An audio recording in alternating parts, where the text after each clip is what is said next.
Hello, Odd Job Doer here today, and today we have a book review. And let me see this. So this book here, has to do with the Star Wars realm of galaxies type of thing, themed cookbook, I should say. And what's this here? We got what, Grogu? What are you doing here, Baby Yoda? Just kidding, it's not Baby Yoda. Well, it's Grogu, I think. Grogu. Anyways, no, this ain't what we're doing here. We're doing this one here. The Star Wars Galaxy's Edge cookbook, right? Written by, okay, might I start adding up here that I will probably butcher plenty of words throughout this book, throughout reading stuff, throughout saying stuff from people's names to stuff to do with the dishes. I will be not right. I'm not a linguist. Let's just say that. So, Star Wars Galaxy's Edge, the official Black Spire Outpost cookbook, written by Chelsea Monroe-Cassel and Mark Sumac. All right, there's his names. Like I said, poor English skills. So, this is published by Insight Editions, San Rafael, California. The pictures in here that you'll see some, like this picture here per se, I believe is done by Ted Thomas.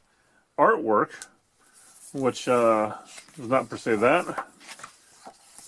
Artwork, we've got some pictures like this right here, is done by Joel Hustak.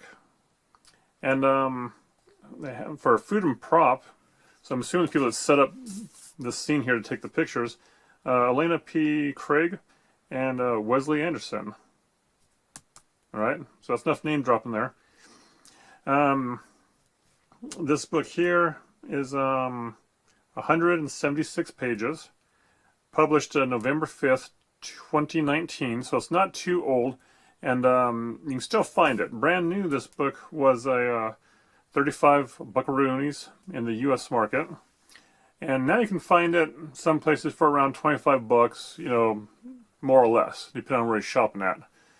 So it's available online at places, and I'm pretty sure it's still in print. It has an ISBN number of 978-1-68383-798-5. I'll put that in the write-up. Like I said, you can usually search by the name, but some places, if you search by the ISBN, you should find just this book. Right. So, that's pretty much it with that. And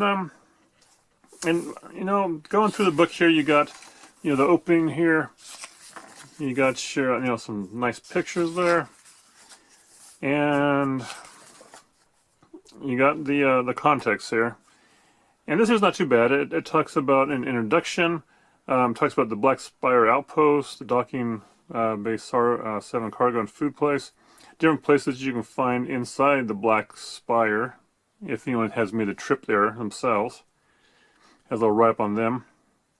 And then it goes down to the recipes. So condiments, sauces, and garnishes, sides, starters, and snacks, soups and stews, breads, main courses, desserts, and a chapter on drinks.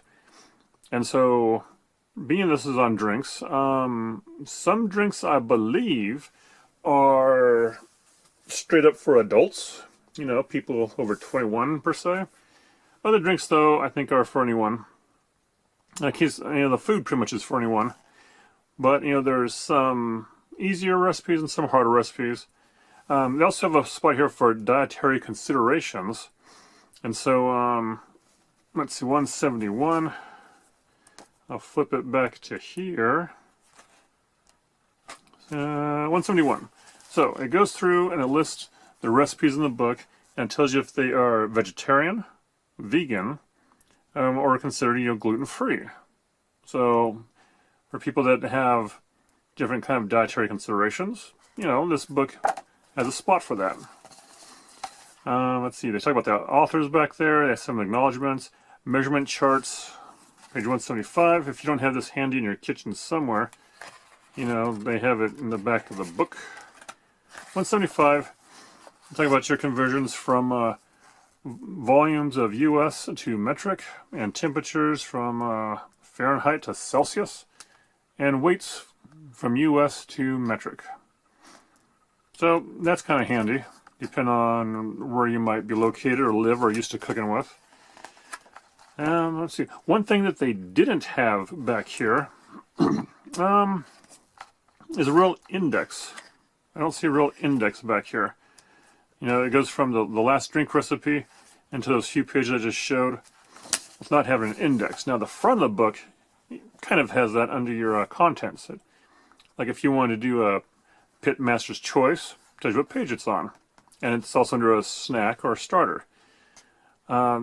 This is the only strike I have against this per se book, is I like an index, and I like an index that has the recipe names in it, and like the key ingredients. You know, like if I was going back, I'm like, hey, I have some shrimp. I want to be able to flip to the back of the book, look for shrimp, and have it list, you know, a bunch of recipes that deal with shrimp. Yes, that adds more pages and print to the book, but for me, as someone that wants to, you know, say, gee, I got this ingredient that's going to go bad, let me cook it, you know, I want a way to index it and then find a recipe. And speaking of recipes, let's see here. We got some desserts here, some, what do we got here? Some crumb cake type of thing. Kawaiian. This must be the dessert section. Worcestershire tree cake. Right. Brown nut cakes. Nut rice cakes. Here we go, some Nerf kebabs. Nerf. And, garden spread. I thought it was something else at first. Let me see here. Here we go, Ronto wraps. This here's actually a recipe. I don't know if it's the exact same, which it probably isn't, but you can get Ronto wraps at the Black Spire if you go to the park, right? Or if you travel to a galaxy far, far away. Or you can make them at home. And what this does here is each recipe has a story about it and some behind the scenes or background upon the recipe. It has the ingredients, which for the most part are all ingredients here that we can get on Earth. And this particular one will, you know, have the ingredients, but then down here it has Ronto wrappers. So if you want to make your own Ronto wrappers, that's on page 81. Yeah, for serving. And then let's say I got a cup of guacamole for serving. And then over here they talk about prep time. They talk about 5 minutes, cooking time 25 minutes, and yield 6 servings, and a difficulty medium. So, you know, they have easy, medium, and hard recipes in here. And, you know, like I said, there's just so many things, like the fried Endorian tip yip. I've actually had this recipe at Black Spire, and it's pretty good. And be able to, you know, hopefully create something and cook it at home, you know, that just sounds delicious to me. So, we also have, you know, here's something about salad dressing you can make up, which I think might be used again later on. In fact, it says at the bottom of this part of the book, used in Xino or salad page, Xin, illiterate. So, yeah, and then other syrups and well, syrups, which I think these are used. A lot of them are in the different drinks they're seeing at the bottom here. And then we got some Nerf steak seasoning. Same thing. You can make up the seasoning here. It says easy. It tells you how much it makes. And it's using the Nerf kebabs on page 105. So they come with a little extra stuff, little pantry stuff you can make up that maybe is good on other things out there. And flip back to the beginning. We have an intro here. This guy here, going by the name of Strongo Tugs, but everyone calls him Cookie. right? So he's been cooking for over a century. He leaves to go to, I think, Black Spire and share recipes, and he believes that, you know, sharing recipes is good. So a nice write-up about him, nice forward.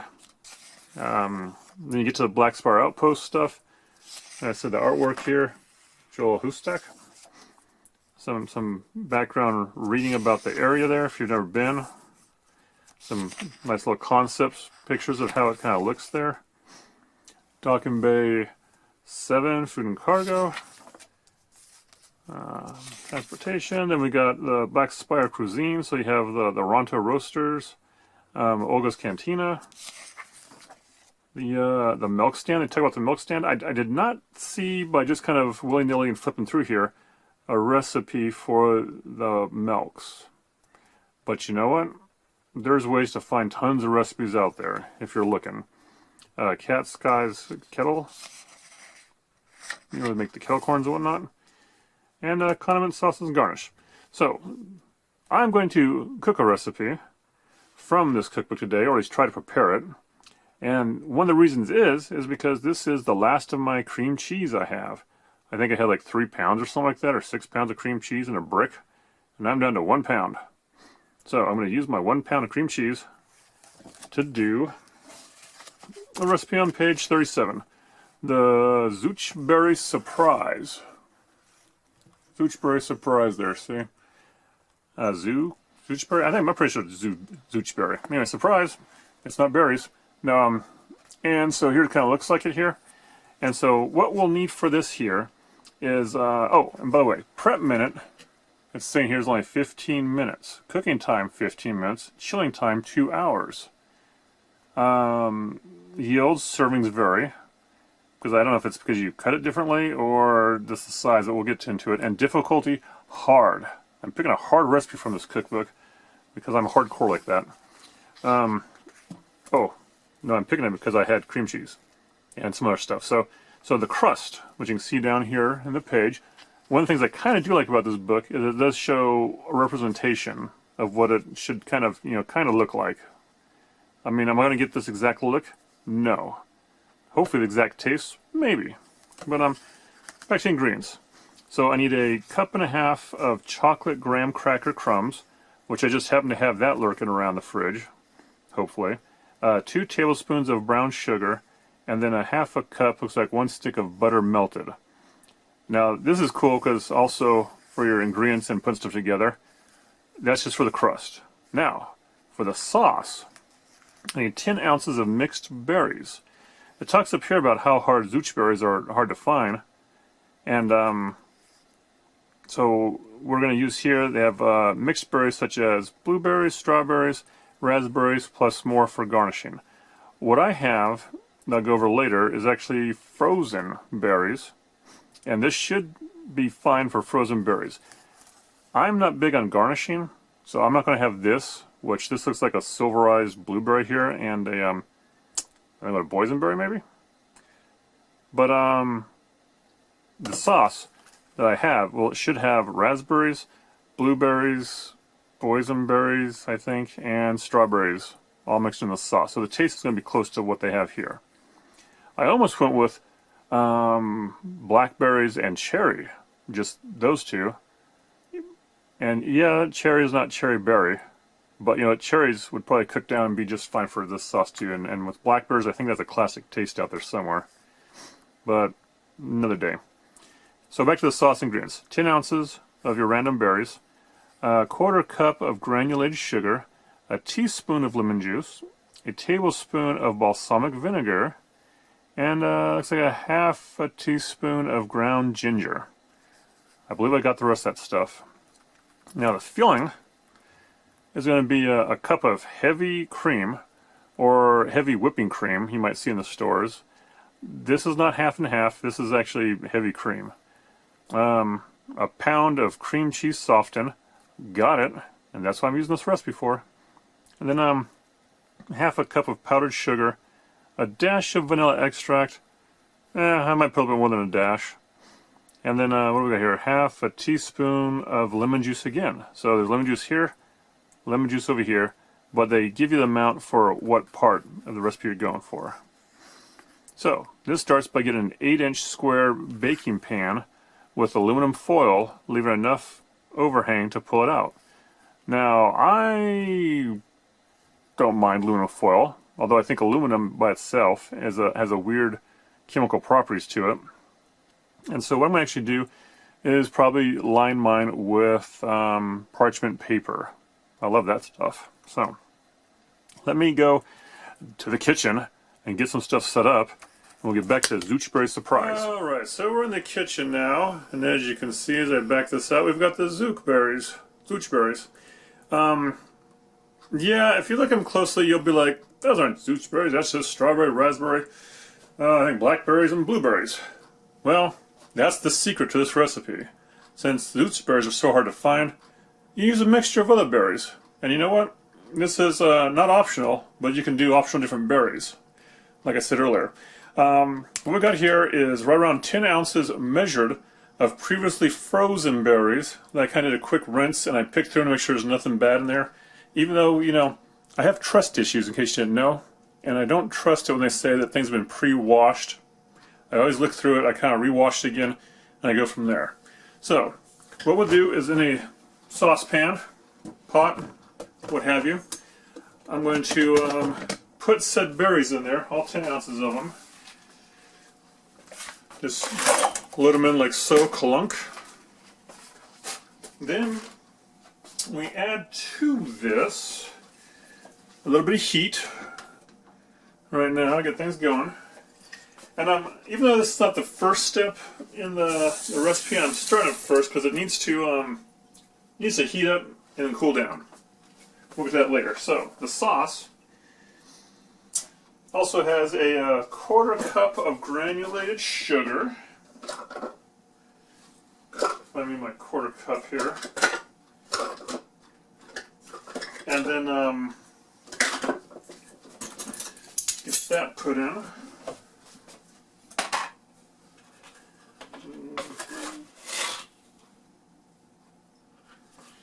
Quarter cup.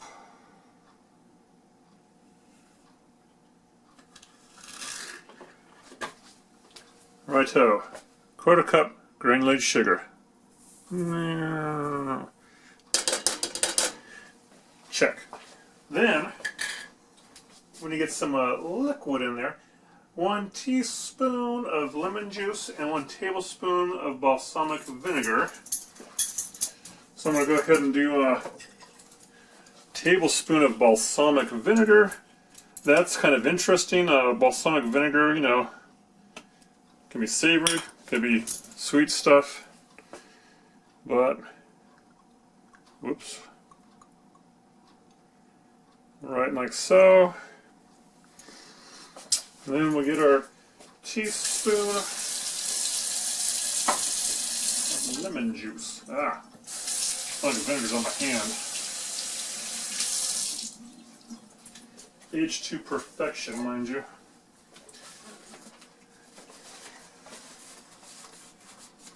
Teaspoon of lemon juice.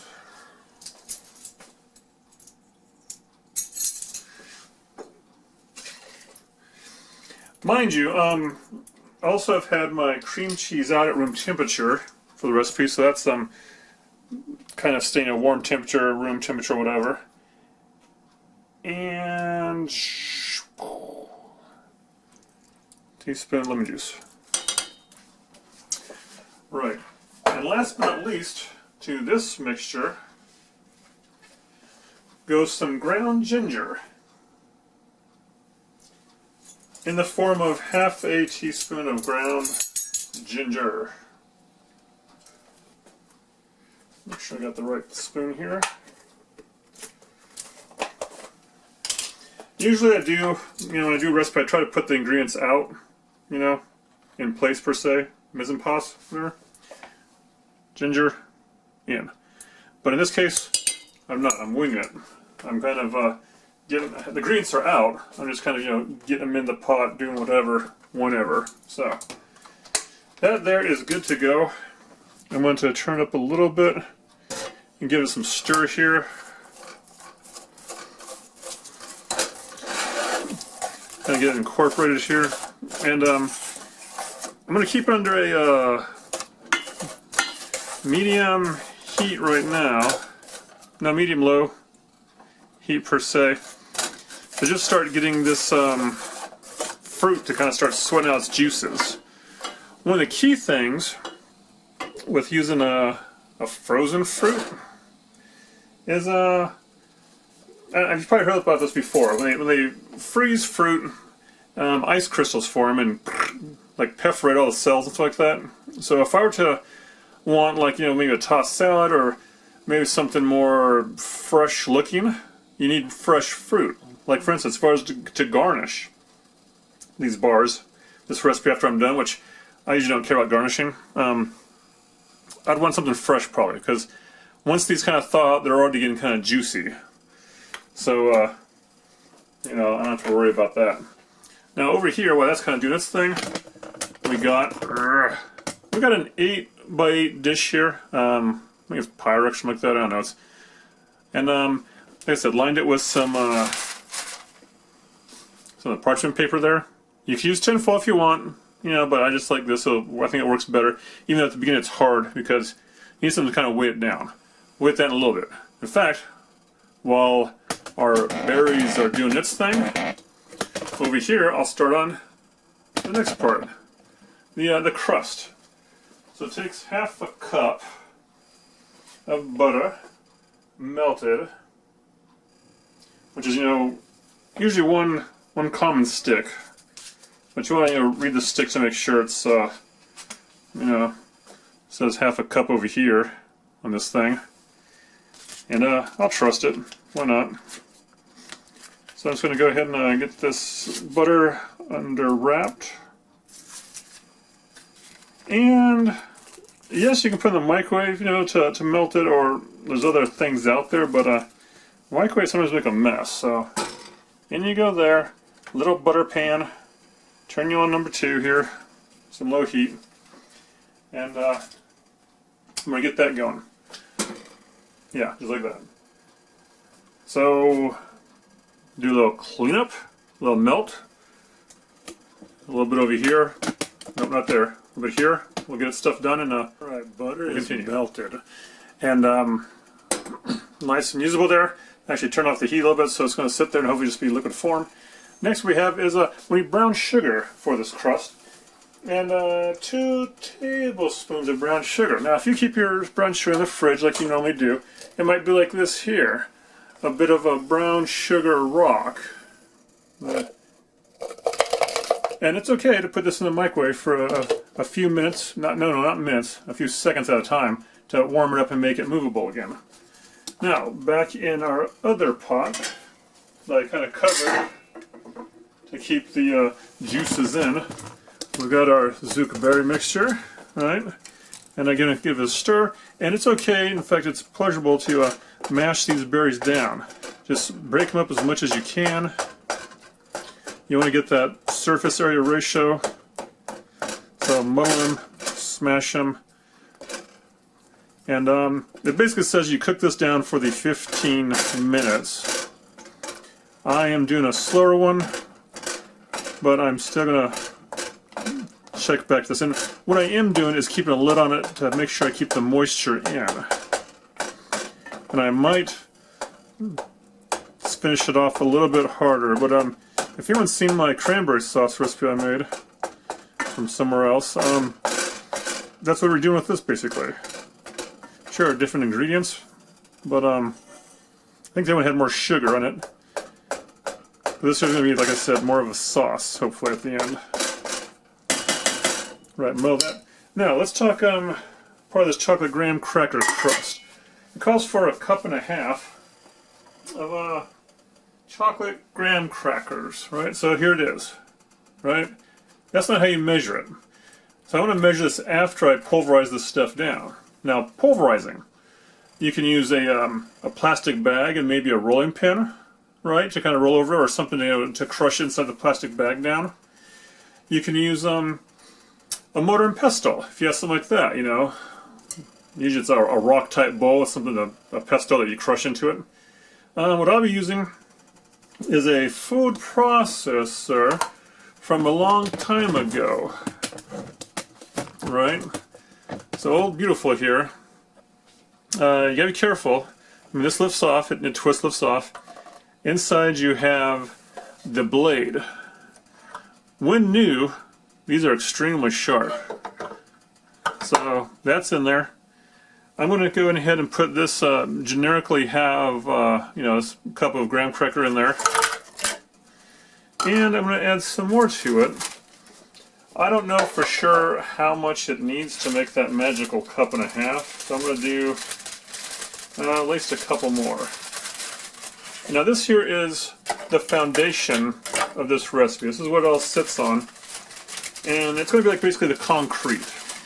And so, if you have concrete out there, not to get a little odd job jewelry here, but if you have concrete, cement per se, I believe concrete is the mixture, and so if you have cement, that's the fine powdered stuff. If you have aggregate, that's the bigger rocks and chunks in there. Now for this here, from looking at the book, it looks like it's more of a cement mixture, so it's more of a fine.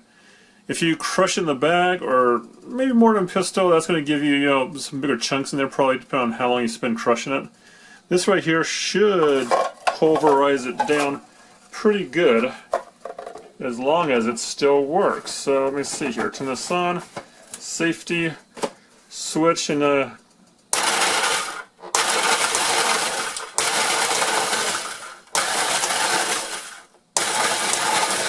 it goes something like that. So I'm going to make a bunch of noise. I'm going to continue that. I'm going to soften the brown sugar in the microwave, and I'm going to beat these berries down some more. And we'll be back to combined for the crust. We have this here set up, a metal bowl here, a stainless steel, sieve, some protection on the bottom, cork for the countertop, and we got our hot sauce coming in. Alright, so we got this here cooked down, smashed, it's good. What I'm going to do here is just pour it on through and try to collect any seeds. This mixture.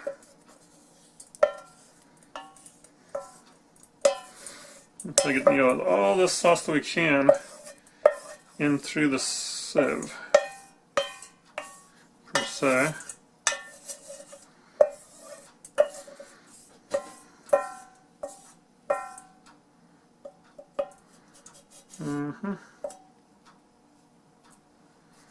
Alright. Do a little bit more of this here. Yeah.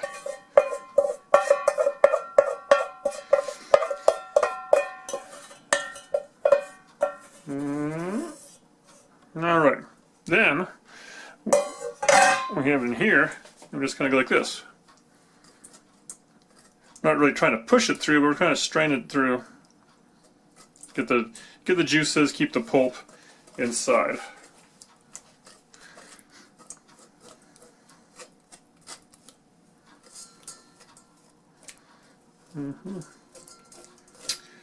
And there's some blueberries there that haven't popped yet. You rub those blueberries a little bit tighter. Smash them down there. Okay, I'll let this sit there and let it drain.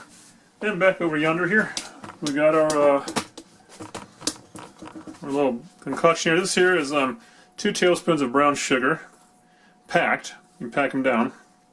And then we're going to add to that our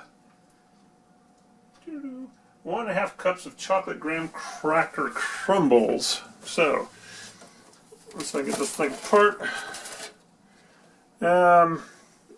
Yeah, so we still got some chunks like this. That's way too big. So I'm going to grind it down some more, and I'll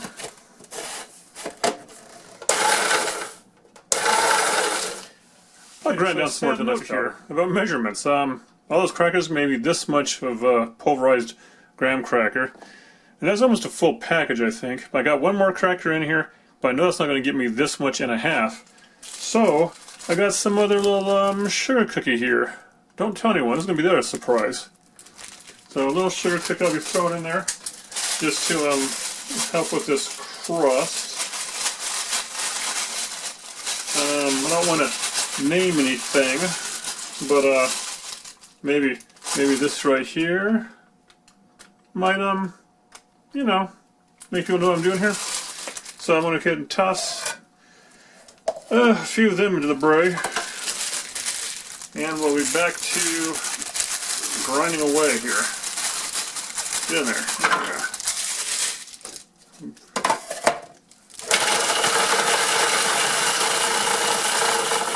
Okay, so I got the mixture in there. I really hate to do that when I'm trying to do a recipe from the book. You know, I want to use the real ingredients and stuff, but in a pinch this is going to work. So then I got a cup of the good stuff there. And last but not least to this here, I'm just kind of mix it together, get some of that brown sugar incorporated into it. Is going to mix in the butter, right? The melted butter, and get all that goodness in there.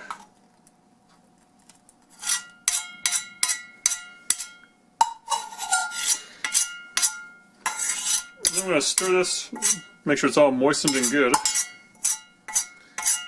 and then put it in our 8x8 container.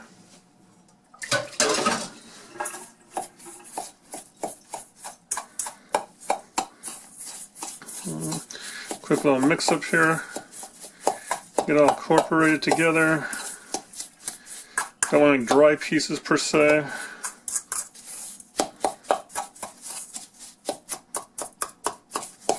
Don't want any chunks by itself of the brown sugar.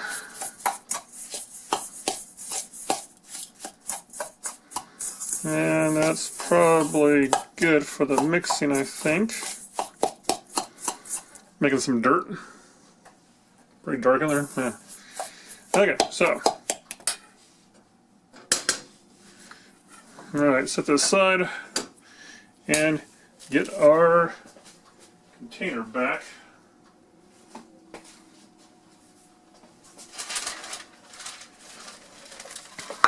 Alright, now then, what I'm going to do here is probably just dump it in there, right in the middle.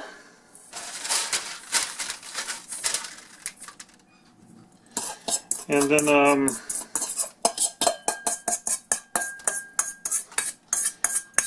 what I'm going to use to smooth it out, you know, just a spoon like this, get it back in there in the corners. And then you kind of want to get it pressed down though. You see, so what I have for pressing is a spatula. Flat bottom spatula like that, you see.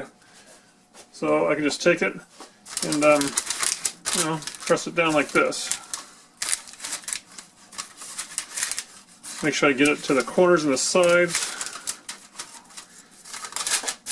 And smash it all down nice and flat and packed. So I'll continue this and be quickly here. We're making the whipped cream. Got this bowl here from the freezer. I got a little bit of chill in there. And I got this here heavy cream, 1 cup load, right? And you can use a whisk by hand, you know, but that's going to take forever. So I'm going to use the good old mixer. And if you have a mixer with the whisk blades, or whisk beaters, that's the best. So I'm getting this in here, starting this on low. And basically the idea is to get air into it and have it thicken up to make a nice stiff peak mountains. Here we go.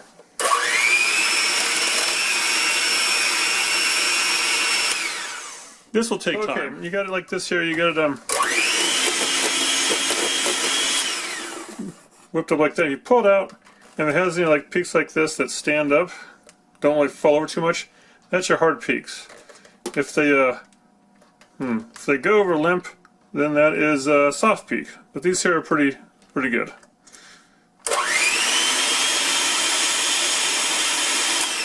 And clean-ish. So that part is done. I'll knock this stuff off there and set this aside. If it's a hot day or if it's hot kitchen where you are, you want to put this in the refrigerator. Right, for the last bowl here, We got our pound of cream cheese softened, most definitely. It's okay, just kind of abuse it a little bit like this. And what we'll be adding to said pound of cream cheese is half a cup of powdered sugar. Get that in there. And then we want, it says here, half a teaspoon of lemon juice. Half a teaspoon. Not a whole lot, seems like. But we'll get that measured in there. Freshly squeezed from the jar. That's good enough. And last but not least, it wants a dash of vanilla extract. I don't know. I don't know what a dash is. I like vanilla though. And I'm going to call a dash a teaspoon. No, half a teaspoon. Same thing, half a teaspoon of vanilla extracto. Okay, then we go ahead and use the mixer again and incorporate all these ingredients again. So, fire this puppy up.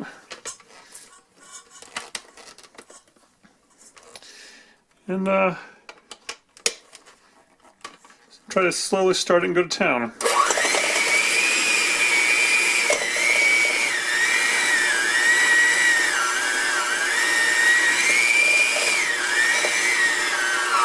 So we got this here creamed pretty good all together. I'm taking this little spoon here just to clean out as much as I can of this mixture. And you know, scrape it down here because we want to keep all this mixture in the bowl as much as possible. Alright, get off there. And you know, because we want it to, you know, be a fulfilling dish. We want it to, you know, look like a high-rise. So, get as much of that out as you can. And you know, the best tool really for cleaning off these beaters, and, you know, especially if you got, you know, a lot of it off there, is you know, your tongue. Okay. So, as I finish up this here beater, I'll scrape down the sides of the bowl. And I actually switched to maybe a spatula here in a moment, like a silicone spatula or something like that. And we'll get the whipped cream back out of the fridge. Just a few more licks of this and be clean. About a third of your whipped cream that you made, and put it in with this. I'm just going to eye it at this point. But that's probably about at least a third. And I want you to go ahead and stir that in. So I'm going to stir this in, scraping out the sides of the bowl. And this is going to kind of help lighten up the mixture some. Or should. Now, like I said, I'm trying to follow this recipe to the book, by the book. But this is probably getting real close to the place that if you wanted to add little chocolate chips for those chocolate people in your life, you can throw them in here at this time. Morsels, you know, whatever. Okay. So I think I got this scraping the bottom too. And really getting that extra cream in there good. Get in there. Alright. Now, I'm going to go ahead and spatula off the spoon, because we're basically probably done with the spoon now. So, same thing. This silicone spatula, you know, kind of gets in there and really scrapes it clean. Right? Right, and there's also the tongue. Now then, the leftover 2/3 of this whipped cream, you're going to put in here and fold it in. So, just kind of blop it on in there. And this is really going to be to help clean out the whipped cream bowl. Get every last ounce of that goodness in.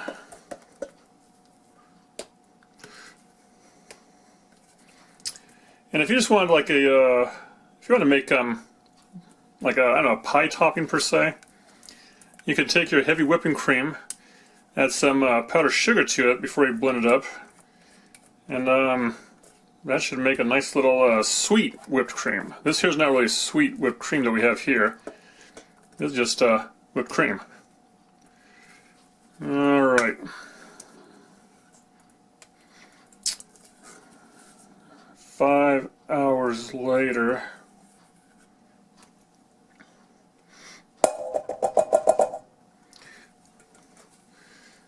Okay, most of it's out there. Now then, this here, we're going to fold it in. So it's not just stir, stir, stir. I'm going to scrape the sides here with this spatula.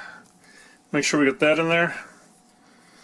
And then from the bottom up to the top. Bottom up to the top. And I'm just going to try to do it like this here without really, we're trying to still aerate it, make it happy, make it not so dense, cream cheese mixture. But you don't want to overdo it, and we don't want to underdo it. We want to make sure we get this folded in. So it's not just stirring, it's bottom, top, repeat. Meanwhile, scrape the sides, and once in a while scrape off your spatula here to start that over. So I'm going to continue to fold here until it's nice and folded. Okay, not too much folded. Our bottom layer of concrete, or crust per se. And what we do here is we just spoon in, fold in, not really fold in, but we pour in our mixture of cream cheese and whipping cream. Plop it on down in there. Like I said, I kind of like the other thing, the crust, I like to put it in the middle, and then you kind of, you know, push it off to the sides. You want to get it dabbed down there, you want it off to the sides. You want to make sure you cover up all of the crust from below. And then hopefully your berry juice mixture has cooled, because you definitely don't want that on hot. So, scrape this bowl out. Real nice. So I can guesstimate how much I got left in there. There. Good enough. And then a little lightsaber action here. And now see, this is looking to be pretty high actually on the paper, so that means I got a good whip and a good fold. So this topping's filling it up pretty good. You know, had I had a 9-inch vessel, it'd still be pretty good size. Just depends on what your crust to ratios, what you're looking for. Okay, so right now I'm patting this down, trying to make it all level. Patting the corners down. Then we'll go ahead and get the top mixture. After I, let's see here, I'll use this clean knife here, the back part of it, to scrape this off. Scrape it off. Right, and so this right here, spread it down, push it down the sides. Alright, that's kind of creeping up on the sides there a little bit, we don't want that necessarily. Okay, one more scrape off, not the bladed side, just the dull metal side here, to get this all off. And then once again, use your tongue to clean the rest of this spatula off, probably.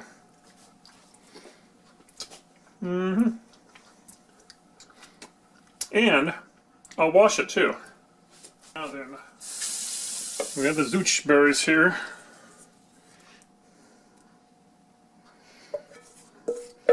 Just kind of, you know, like I said, make sure they're cool, otherwise it'd probably melt right through this mixture. And I'm going to go ahead and switch from the wooden spoon to that trusty spatula. Don't worry, I washed the spatula off. Alright, get this stuff off here. Then, get the rust out of this here stainless steel mixing bowl and give it a nice spread. So this is definitely, you know, like a concentration of flavors. Hopefully good ones. Maybe they are, I don't know. Can't remember, I think I tried them a while ago. Yeah, I ate a bit of, I had a little bit of the berry chutney that you can either make for something else or whatever, but it's very seedy, that chutney. Okay. Got this all out. And I'm going to just kind of try to spread it on. Same thing, equally spreading. Uh-oh. It's the clock. Alright. And now we just don't leave it like this.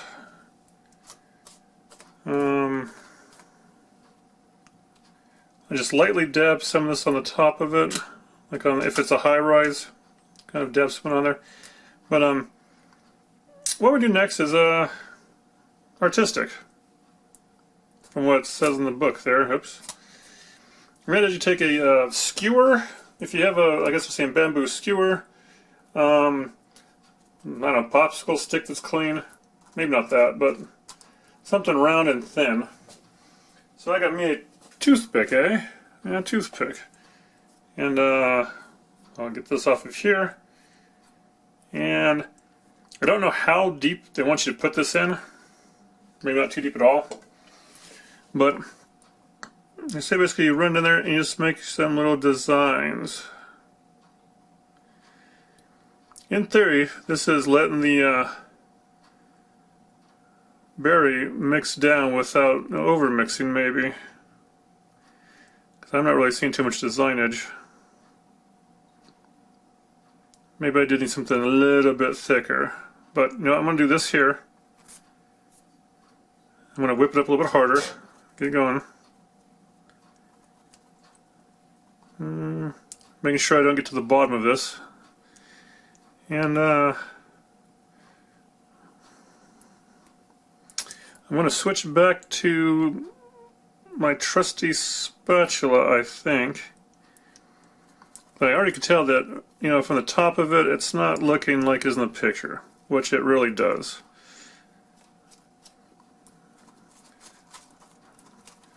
This right here is getting close to looking like it. You know, had they wanted you to mix the mixture in with the other stuff, they would have said that probably. But there we go. Maybe I'll do some of this.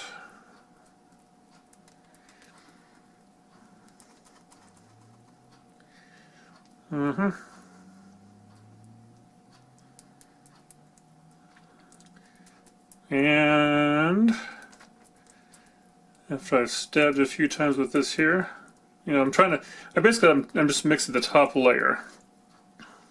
Hopefully. I'm going to go ahead and spread on down. And this here will go, whenever you're done mixing the top off, smash it down, whatever, in the fridge for up to 2 hours. I think they want you to do it. To just kind of let it set and become happy. And that's what I'll be doing too here. At least 2 hours. I'm just going to go ahead and whip some of this top layer up, I think.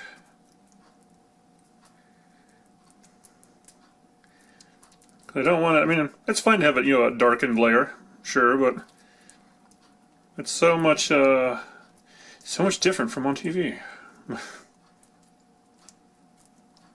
Okay. Let's see, get this here. I want like a, you know, at this color's, you know, purplish, I want like a light purplish. Nah, slightly light purple's fine. Alright, so that's about it for that. I'm going to smooth it all down, try to flatten it out again. That's going to help get the colors going and get some kind of waviness in there. And voila. Gonna have to eat yet? Maybe. Okay. I'll just use some swirling with the spatula. Okay, there we go. Yep, cover it up there.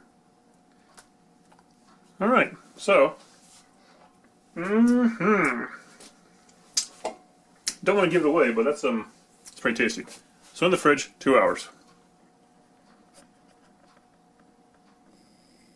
Alright, so it's been a few hours now, and we got it out of the fridge. I'm just going to set up shop right over here. Like so. I'll grab the paper and see how this works. Make sure I grab the one at the bottom. The whole thing is set right out there. Peel back some sides here. And to do a cutting on this, I'm going to do a little thin bladed knife, a long thin bladed one.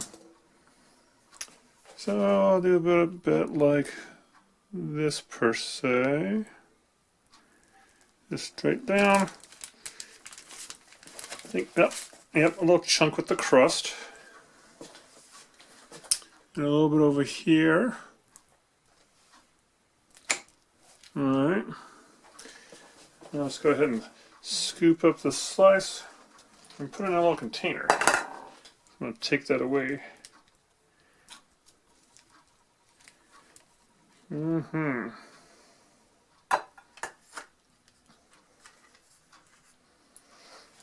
Now then, you can look in there, see the textures and whatnot, and I just cut a little piece off like this, and a little piece off like that, and let's see there, crust, hold up nice and strong, alright, not too much of a blend, a little bit of blend there, but you know, that's okay, and let's see. Oh my gosh.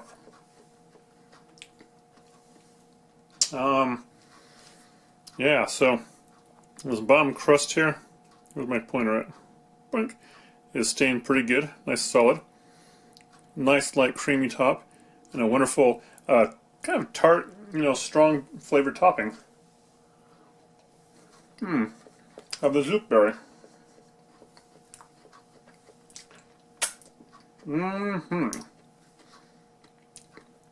This here, definitely a win. Now, would I say it's a hard recipe to do? Had a lot of things to it. It wasn't too hard to do. Right? So, I'm going to do a little recap here in a little bit. Right, now look at the color of this one here. So, overall, the dish turned out pretty good for the zookberry. And, other people tried it, they all liked it, you know, and so it's a solid recipe that we made. Now, some of the stuff here, I'd say this cookbook per se, Star Wars Galaxy Edges, I'd say this is for, if you're a fan of collecting cookbooks and Star Wars, this is a must, I'd say. If you want to be able to cook stuff that has like kind of an out of this world theme to it, like, you know, if you just have some kind of other party thing, you go into, you know, I'm not going to say other franchises, but, you know, other of the starly places you might want to go, where no one's gone before, then you might want to surprise them with some of these recipes too, if they don't already know about them. But like this right here, look at this. This is neat. This is art, and but to make this, apparently, you need something that, I am a tea drinker, you know, and I kind of do some cooking once in a while here. But this here takes, blue butterfly pear, PT bags. Let me try again. Blue butterfly PT bags. And they're not necessarily cheap. I haven't seen them. You know, some ingredients like that, I don't think I could find in this town. I might go be on a quest to go look for these tea bags just to see if I can find them. But I see you can, you know, order them online from the big online places. Another recipe in here at least has it has a choice of either alligator meat or chicken thighs. And I'm thinking that's cool if you have a source for alligator meat, you know, but I don't have a source where I'm at either. At least not a not a cost-effective source, I'd say. But the only, you know, I think this is a solid cookbook. I think the only drawback for me is the index stuff. Like I said, I like ingredients and recipes to be listed in the back and cross-referenced. I do like how in this book it cross-references, you know, like some of the certain early mixes up here. Whoa, too far. The seasonings, they tell you where it's used in other parts of the book, and I guess you could just, you know, experiment on your own what you could put the seasoning on with other stuff. You know, I like the wrap in the beginning, the fun art, you know, the story to read about. That's a fun intros. And yeah, like I said, this is a pretty solid book, and a fun one too, I'd say. You know, another thing they kind of rely slightly heavy on some of this stuff here is food colorings. And so I don't know if there's, you know, differences in, you know, gelled food colorings versus the old type of food colorings. I know some people have issues, I think, with food coloring. But some recipes have that, and you know, technically, I bet if you omit the food coloring, it's still going to taste the same. It's just not going to have the same kind of look. You know, like I noticed this lava buns here, that's kind of has like a darker outside and a reddish inside, like, you know, it has like a molten look to it when it cracks, and that's pretty cool. But I know it also, I believe, used red food coloring and maybe black food coloring from just briefly reading over it. But yeah, like I said, Star Wars fan. If you like cooking stuff, especially if you want to try to, you know, get the recipes from the Black Spire's Outpost, you know, I'd say give it a try, definitely. So, any questions, comments? If there's any other kind of cookbooks you'd like me to try to review in the future, or you know, still looking for odd jobs kind of do, you know, let me know in the comments down below. If you like this video, subscribe. If you don't like it, subscribe anyways. You can make fun of them later. And thanks for watching.